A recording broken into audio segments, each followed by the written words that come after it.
Hey guys, I'm Daniel of Pinoy Techno Guide, and I was able to get my hands on the new Samsung Galaxy S10 Plus smartphone. Here's my hands-on experience and first impressions with the device.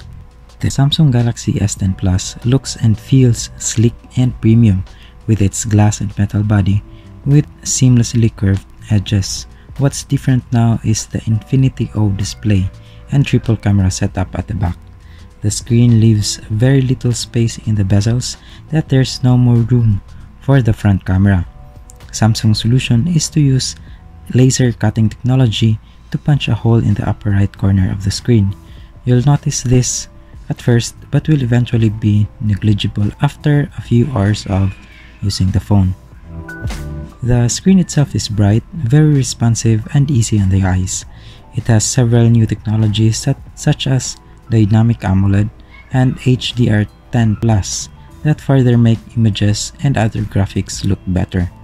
It's also worth noting that the Samsung Galaxy S10 Plus still has a 3.5mm audio jack despite the trend set by other smartphone brands of removing it completely. The Samsung Galaxy S10 Plus has 3 cameras at the back. One is a 12-megapixel camera, there's another 12-megapixel telephoto camera, and a 16-megapixel ultra-wide-angle shooter. The last one is what made my jaw drop when one of the executives from Samsung Philippines demonstrated its capability to us. It can easily capture an entire room or a more expansive landscape by switching to the 16-megapixel camera. However, the telephoto lens can only produce a 2 times lossless zoom, and Samsung still hasn't added a dedicated night mode in its camera app similar to Huawei's phones and Google's Pixels, although there's an automatic scene detection.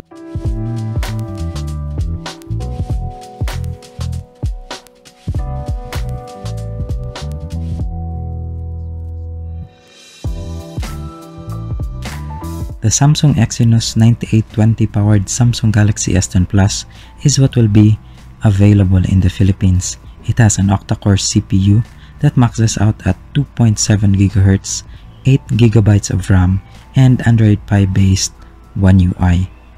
I did not experience any lag or stutter when switching between apps or navigating through the phone's settings.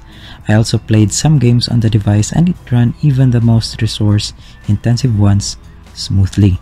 I got an Antutu benchmark score of 337,585 points. This is just a live demo unit of the device, but this is already a very high benchmark score. There's also a second variant of the device that will be available in the country. It will have an insane 12GB of RAM and 1TB of built-in storage that can be further expanded by 512GB via a microSD card. There are several seemingly small features on the Samsung Galaxy S10 Plus that are actually significant. One of these is the ultrasonic fingerprint sensor found under the phone's screen. It makes it easier to unlock the phone without the disadvantages of optical-based under-display fingerprint sensors. The phone also has a big battery with a capacity of 4,100 mAh. It seemed to last a long time during my limited hands-on experience. There's also wireless charging, and it can charge other gadgets wirelessly. However, charging the Samsung Galaxy S10 Plus itself isn't that fast. Its wired charger only has a rated output of 15 watts, whereas other brands already have 40 watts and 50 watts chargers. The official price of the Samsung Galaxy S10 Plus in the Philippines starts at 55,990 pesos for the regular version. That's not cheap, but it's very reasonable given the phone's quality and the number of new technologies that it offers. Samsung Philippines is also giving away several freebies, including TVs and its new accessories. Go to PinoyTechnoGuide.com for the detailed list of freebies. If you're interested with the 1TB variant of the phone, it will only be available through pre-order and a full price tag of 89,990 pesos. Share your thoughts and questions in the comment section below and I'll try to answer them.